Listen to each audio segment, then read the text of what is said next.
Hello everyone and welcome to the history of Russia.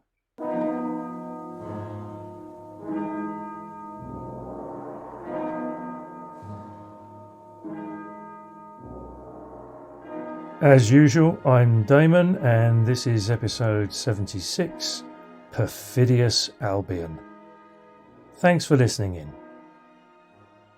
Okay, so last time out we covered, finally, the birth of a new Petrine Romanov heir, young Pavel Petrovich, who was then whisked away by the Empress Elizabeth.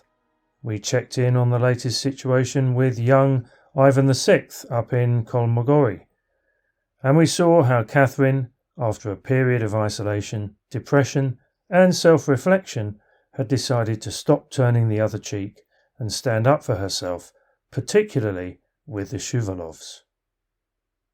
We said goodbye to Sergei Saltykov, Catherine's ex-lover, but welcomed two newcomers into the fold, both of whom would form relationships with the Grand Duchess, Sir Charles Hanbury Williams, platonic, and Count Stanislaus Poniatowsky, romantic.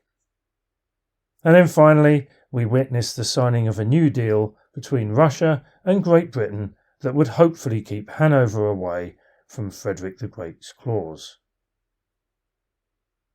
In this episode, we'll be taking a closer look at the affair between Catherine and Poniatowsky, and we'll be checking in on yet another health scare. But, as interesting as those subjects are, we'll be spending the majority of our time getting to grips with some new major developments on the European diplomatic front. Developments that would turn the old established order on its head, and that would come as a nasty surprise for two key individuals. I wonder who they were. But before we get into all of that, just a quick reminder that this podcast is supported by the kind and generous members of the Boyar Duma. If you want to join them to get ad-free content, members-only episodes, early access to general release episodes, and written transcripts for around the price of a cup of coffee a month, then you can by subscribing to the Boyar Duma via Patreon, Apple Podcasts or Spotify. And as always, check the episode notes for the details and links. And just before we get started, I'd like to do a quick shout out to two guys, Sal and Andrew from New Jersey in the US, who interviewed me recently for their brilliant podcast, We the Patriots. I waxed lyrical and sometimes meandered aimlessly. I was actually quite nervous on various subjects: Putin, Rasputin, the Ukraine war, and NATO, to name but a few. And in the end, I have to say that I found the whole thing to be a really enjoyable experience. As I've said, Sal and Andrew are great guys, and their podcast is a superb place to get some really good insights from an American perspective into what the heck is going on in these frankly rather worrying times. So go and give We the Patriots a listen. Okay, if you're all set, let's flipping well crack on and do some history of Russia. Okay, so it's late 1755, and the somewhat surprising romantic affair between Catherine and Count Stanislaus Poniatowsky is in full flow. And I say somewhat surprising mainly because, for the times, young Stanislaus was not what you would consider to be an ideal lover. As mentioned in the last episode, he didn't have the looks. He was innocent, shy and sensitive, and perhaps even just a little weak-willed. And before leaving for Russia, he'd been made to promise his mother two things. Number 1, he wouldn't drink strong alcohol, and number 2, he wouldn't marry before he was 30. And so, taking everything into account, it's difficult to see A, what Catherine saw in him, and B, how the affair actually started. Well, what Catherine saw, or would eventually see, was that Poniatowsky was affectionate, charming, discreet, and faithful. And what's more, he loved her for who she was, and not what she was. All that was needed to turn their mutual attraction into a fully fledged romantic relationship was for someone to take the lead. and this was something that the older and more experienced Catherine was able to do. However, she had to be discreet, which meant that she had to carry on going through the motions, and that of course meant that she still had to spend time with her husband Peter. Now, we don't know if Peter knew about what was going on behind his back, but if he did, he certainly didn't seem too bothered, because his behaviours and activities carried on much as they always had, and a perfect example of this is the incident with the rat. One day in the spring of 1756, Catherine went into Peter's rooms and was shocked to see a large dead rat hanging from a set of model gallows. Peter heard a shriek and rushed into the room to explain that he'd hanged the rat as a war criminal because it had knocked over his toy castle and eaten 2 of his papier-mâché soldiers. This is the heir to the Russian throne, by the way. Catherine started to laugh, and an embarrassed Peter went off in a huff. Away from this incident, the Crown Prince spent most of his leisure time conducting a series of open dalliances, superb word, with singers, dancers, and most annoyingly for Catherine, a number of her ladies-in-waiting. Now, if Peter's activities were designed to make Catherine jealous, they didn't, and she wasn't. For example, his latest conquest was one of Catherine's ladies, Elizabeth Vorontsova, the niece of Bestuzhev's rival Mikhail Vorontsov, who, unfortunately, this is Elizabeth, not Mikhail, was not particularly that attractive.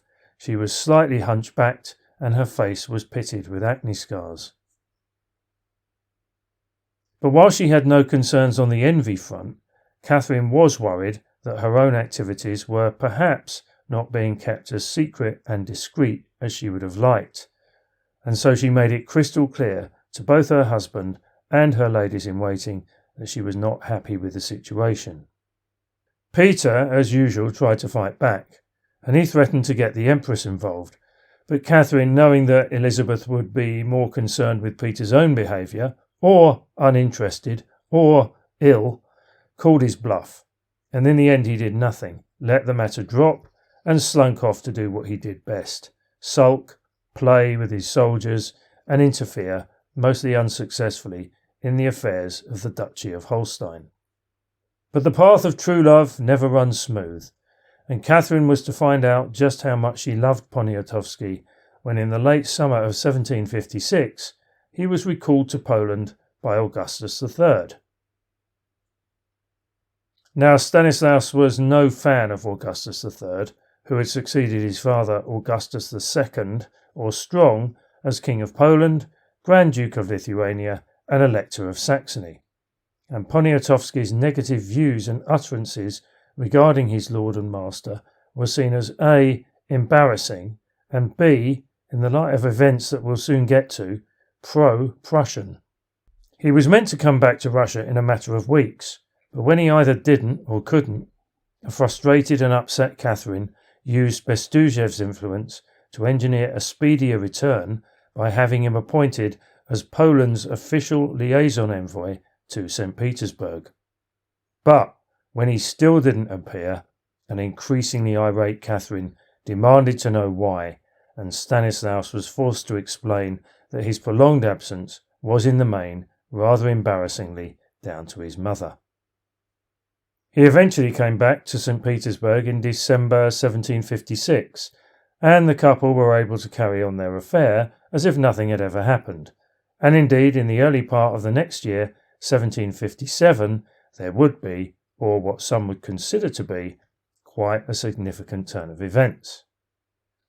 For the time being, though, we'll leave the young lovers there, and instead we'll cast our eyes and ears back to the mutual Anglo-Russian defence agreement that, if you remember, had been signed back in September 1755 between Bestuzhev and the British ambassador Sir Charles Hanbury-Williams, because that did cause, or would help cause, a series of very dramatic developments. As soon as the Prussian king, Frederick the Great, got wind of the deal, and in particular the thought of 50,000 Russian troops on his eastern border, alarm bells started to ring. His next step was to reach out to Great Britain to see what could be done via diplomatic means. But why? What did he think he could achieve? Well, interestingly enough, prior to the Anglo-Russian deal being signed, the British government had tried to negotiate a similar agreement with Prussia. But at that point in time, Frederick hadn't needed Britain's help and had seen no point in taking discussions any further. Now, however, the situation was different. Frederick was a worried man, and Great Britain, seeing Prussia as perhaps the better bet, agreed to Frederick's overtures. Talks opened, and in January 1756 a deal was reached, the net result being that Prussia and Great Britain would come to each other's aid in the event of war, and both parties would seek to maintain the status quo regarding each other's German possessions, i.e. Hanover and Silesia. When news of this new deal reached the French in February 1756, they immediately broke off their alliance with Prussia, and on May the 1st, at the Convention of Versailles, they agreed a new alliance with their traditional enemy, Austria. With political lines redrawn, Frederick struck.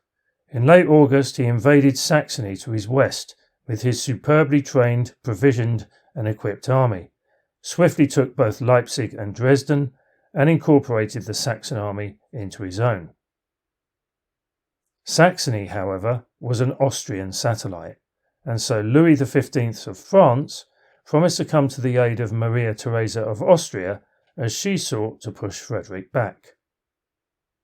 And so, on the European mainland, the series of armed conflicts known as the 7 Years' War had begun. Well, it had actually started prior to Frederick's invasion of Saxony, but we'll get to that in due course.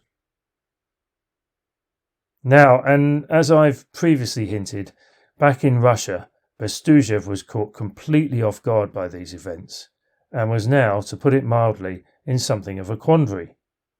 He is, and always has been, anti-French and anti-Prussian, but now that each of these nations is on opposite sides, what is he to do?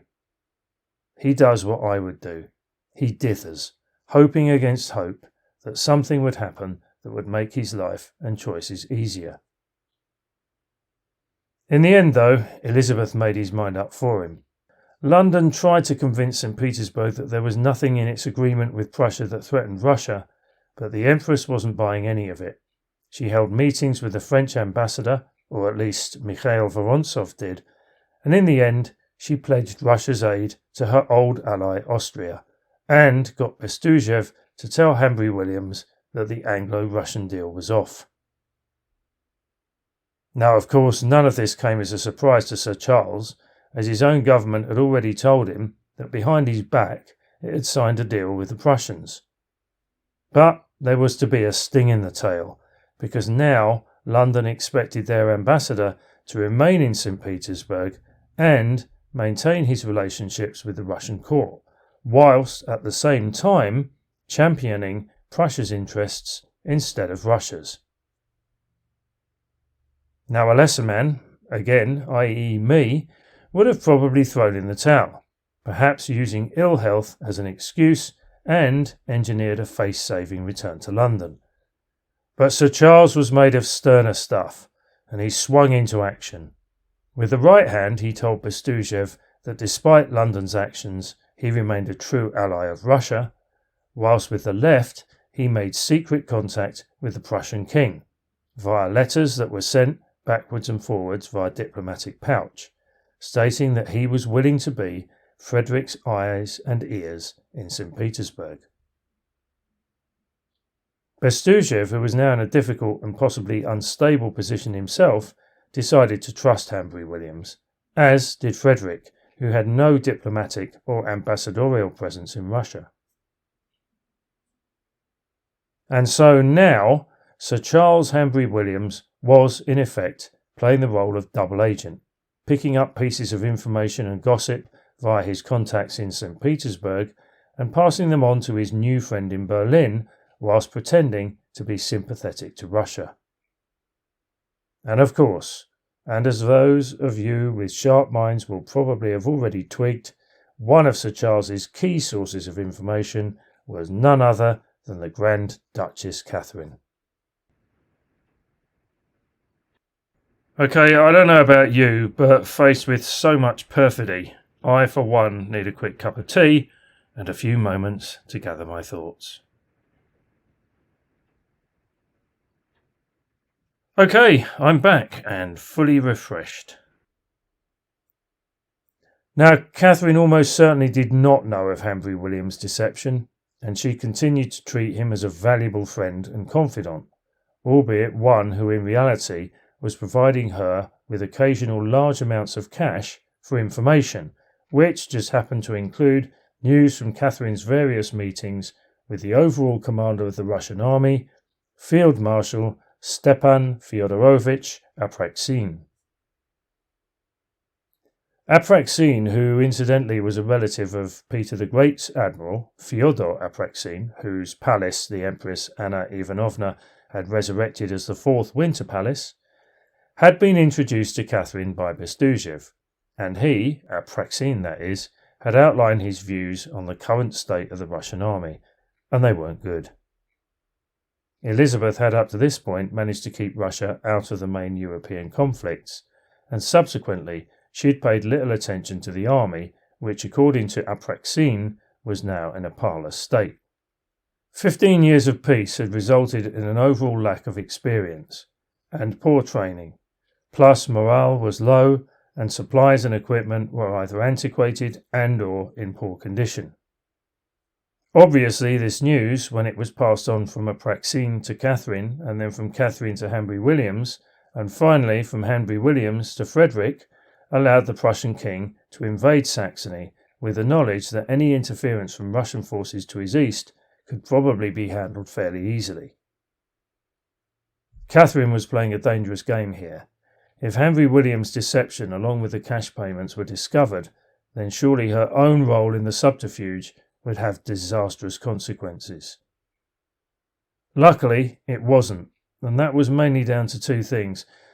Firstly, the current spotlight was on Bestuzhev as he tried to adapt to the new European order and protect his own position, and secondly, Elizabeth, who was now in her mid-40s, was ill again, and this time it looked really serious. No one was sure of the cause. Some said it was epilepsy, others apoplexy, which, and I had to look this up, could have meant either a ruptured blood vessel in the brain or the internal rupture of some other organ. Elizabeth's indisposition, in particular, drew everyone's attention, and again the question on most people's lips was, if she died, who was going to replace her? The Shuvalovs rallied around Peter, whilst Bestuzhev, who was now at least in nominal control of Russia, did a couple of things to further his own and Catherine's positions. Firstly, he set up a war council with himself, naturally, in the chair, and secondly he drafted and sent to Catherine a secret document which outlined his take on what should happen if Elizabeth died. Peter to become emperor, but as a figurehead only. Catherine to play the role of the effective head of state, but the real power was to be in his own hands. Catherine, somewhat caught off guard and realising the danger that this document would present if it fell into the wrong hands, thanked Bestuzhev for his thoughts, but stated that perhaps his suggestions were a little premature, and then playing for time, she suggested amendments, downplaying her proposed role. Bestuzhev got the message, and for the time being, nothing further was mentioned. It was also around this time that something else of significance happened. The now 15-year-old ex-Tsar Ivan VI was moved from his cell in Kolmogory to a new, more secure cell within the Shlisselburg fortress located to the north of St. Petersburg on an island in Lake Ladoga. Now, apparently this was because news of his confinement in Russia's Arctic north was starting to spread. Annoyingly, though, we don't know if the move happened prior to or during Elizabeth's period of incapacitation. Probably before, because I doubt that Bestuzhev would have done this off of his own bat. However, due to the seriousness of the Empress's illness and the volatility of the times, it may have been something that Bestuzhev felt was politically expedient and necessary. Okay, we'll pause there briefly. There's an awful lot going on, and so I think it's probably a good time to look at who is doing what and attempt to tie things together in a nice big bundle. Very quickly then.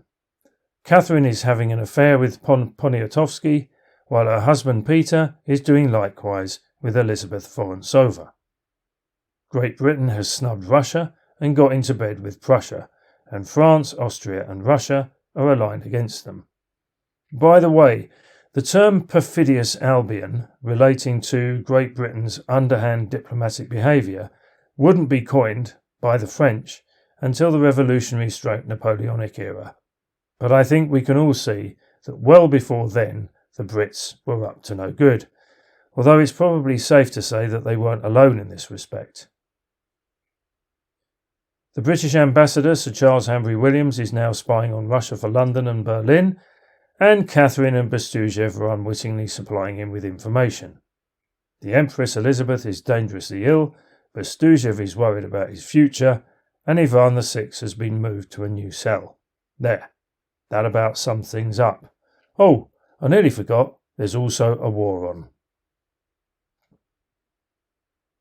I mentioned earlier that the 7 Years' War had actually started prior to Frederick the Great's invasion of Saxony, and so we'll spend the rest of this episode looking at how and why this series of conflicts that would be played out in several different geographical locations, and that some would later refer to as the First World War, had got underway.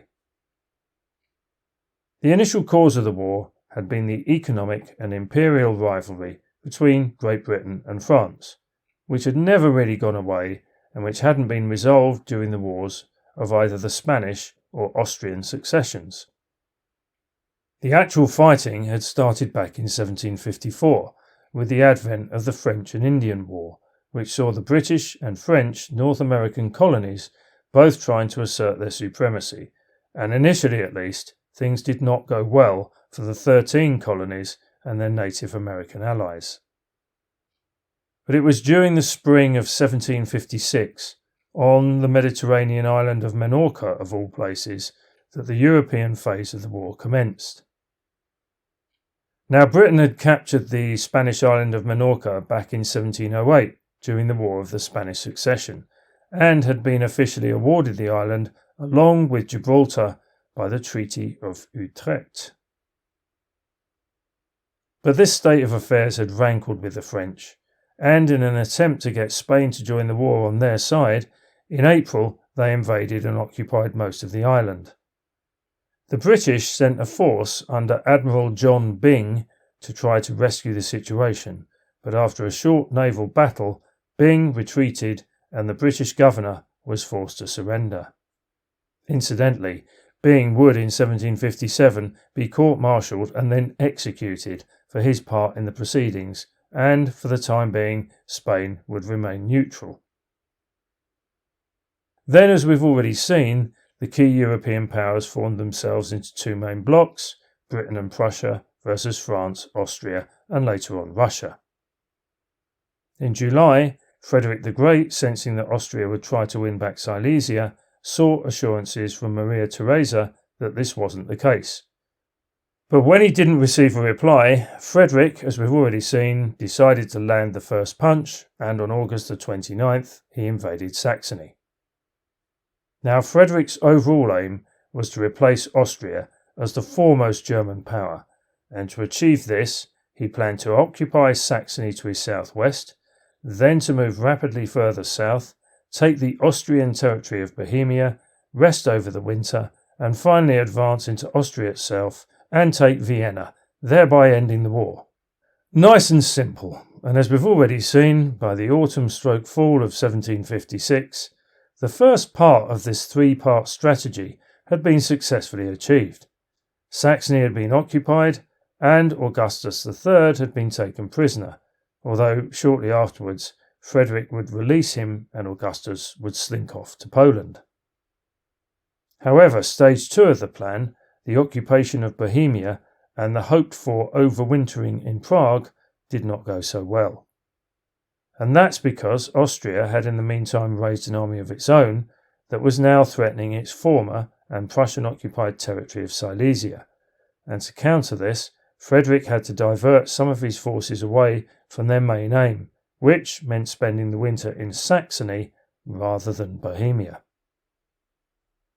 Incidentally, it's interesting to note that none of this pre-war alliance rejigging or the first stages of the war itself had made Hanover, Great Britain's German electorate, any safer, as now it was under threat from France/Austria. To counter this, and provide assistance to Frederick, George II's government now did two things.